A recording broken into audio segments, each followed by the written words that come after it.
Hello everyone, I'm Whooves here, and this is my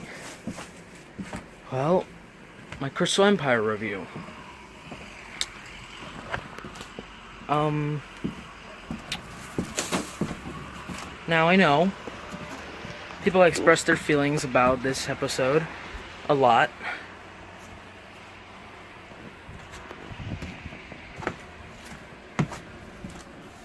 But I want to share my thoughts. That sounds about right. So I will. I'll start off with Twilight Sparkle, getting ready for a test. Will she pass? Will she fail? Obviously she succeeds, considering that she's an alicorn and has a student, protege, which becomes a counselor in a castle of friendship, because of a lockbox that was MacGuffined all the way back at the beginning of season 4 to the end of season 4. Yeah. Anyway. So she gets ready, and Celestia, the wise mentor and troll taker. Anyway.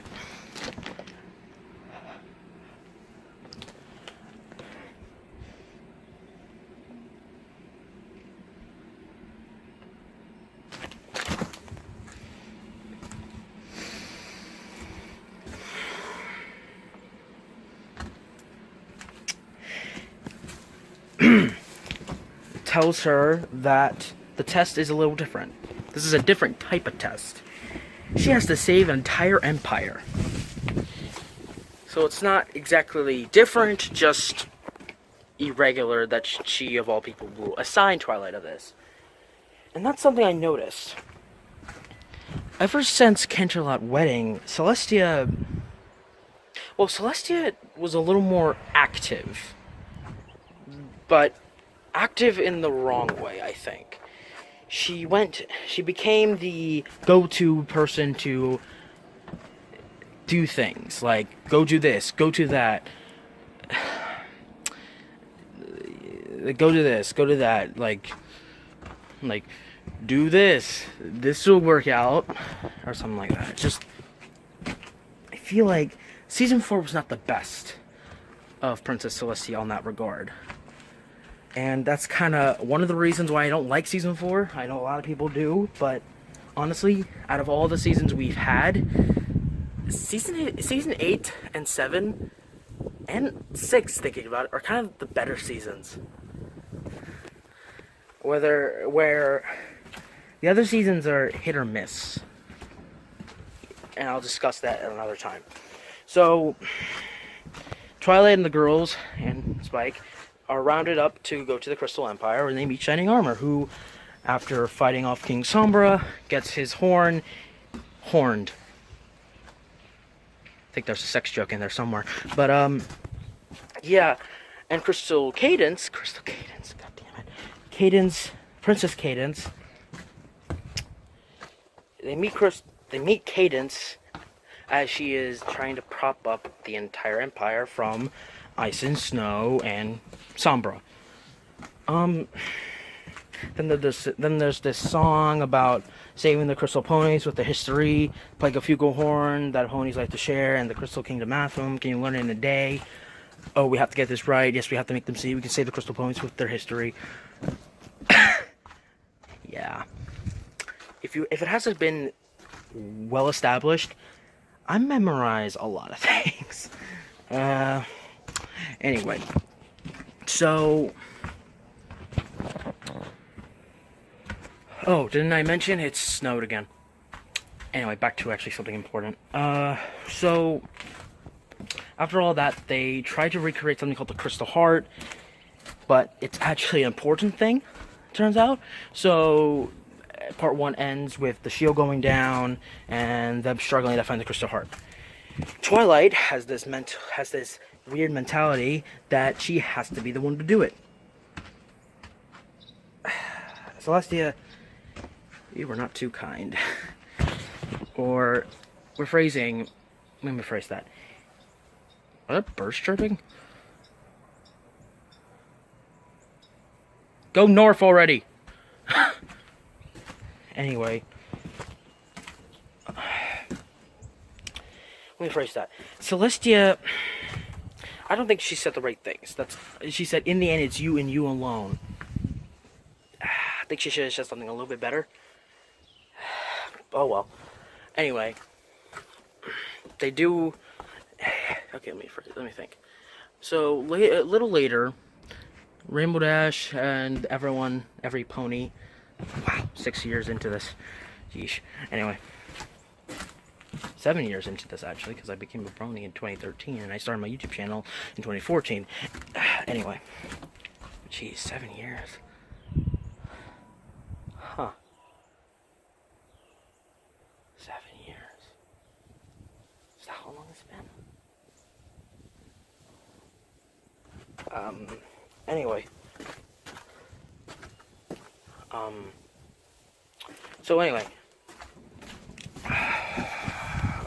So anyway, Twilight,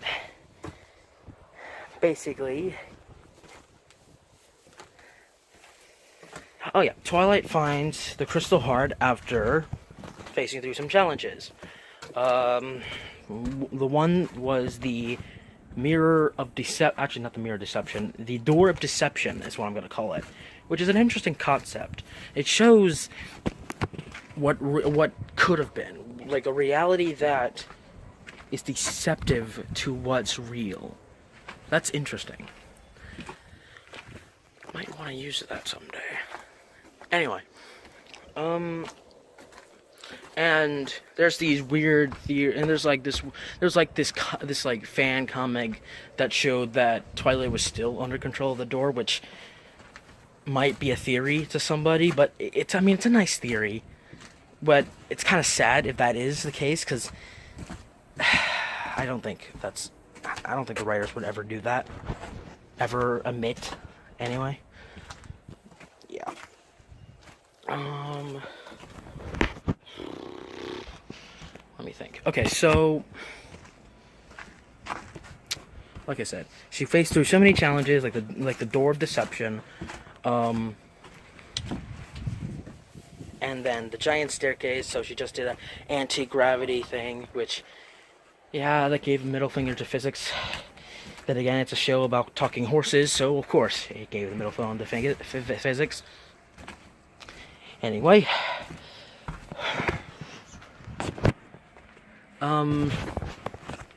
So, anyway, she finds the Crystal Heart, along with Spike, who tagged along in this journey. And the security system went off. And, well, of course, she gets trapped. She gets stuck. And Spike's the one to do it. Spike's the one to carry the Crystal Heart to Cadence. And it's really cool to know that Spike had a role, because in these early episodes, Spike barely did anything. I mean, he did some stuff, but up at this point, Spike wasn't the hero. In any episode that he was at the time, he would be the cause. And after this episode, he still was the cause, so yeah, like I said, some of these early episodes, not so great. Season 2, Season 1, I'm pretty sure a lot of people are going to hate me for thinking, oh, those seasons are bad or something like that. But I don't think that. I really don't. I just think that some seasons are better than that. Not saying those seasons are bad, just thinking that some are better. Like Season 7 and Season 8, and possibly Season 6. Season 5 tried. It's a lot better than Season 4, but it did a lot of things wrong, too. Yeah, anyway. So, King Saber gets banished because of the Crystal Ponies who activated their bowing ritual. Circle lifestyle. Weird. They all glowed, and they banished Actually, no, they didn't banish King Sombra. They killed him. They killed King Sombra. And you say it's a kid's show. Preposterous. Sometimes it can be. And then other times it can murder. Makes you wonder what they're going to do in G5. More murder. Anyway. So, King Sombra's dead. Everyone rejoices, and hooray! Twilight passed. They sing a song, how she was prepared for this, had some such high stakes. And since when does Twilight Sparkle ever fail? Man, I can name a lot of things just for those words alone, but I won't. So yeah, that was Crystal Empire review. I hope yeah.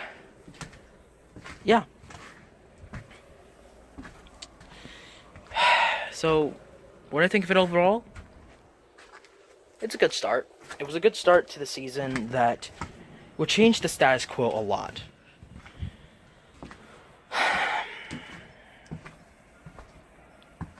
Seven years. That just makes you think, doesn't it? 7 years. I was a brony for 7 years.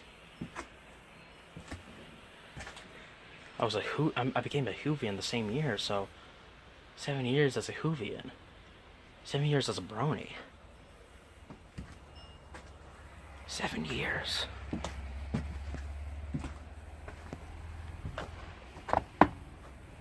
Seven years, and I haven't set up a status quo for myself.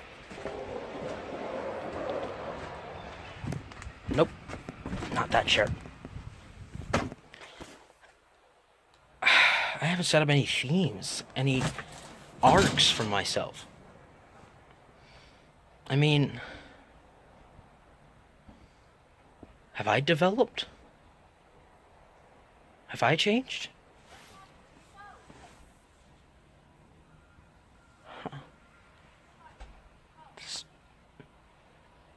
Have I changed at all?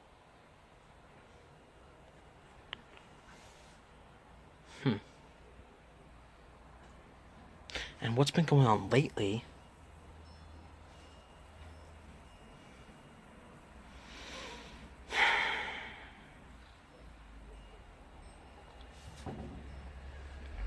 Sorry, just contemplating.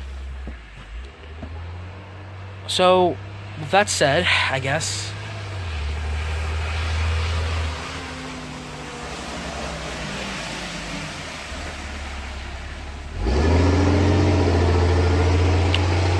I'm Rainbow Whooves. Be yourself every day, and I'll see you later. Well, finish the thumbnail for this.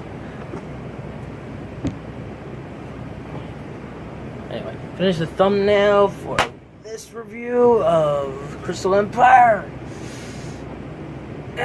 Should be good. Should be good. Excuse me. I really hope people love this one.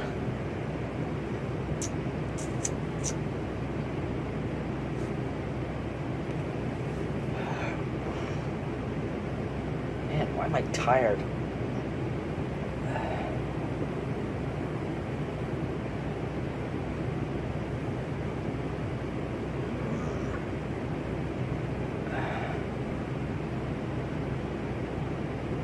What's going on?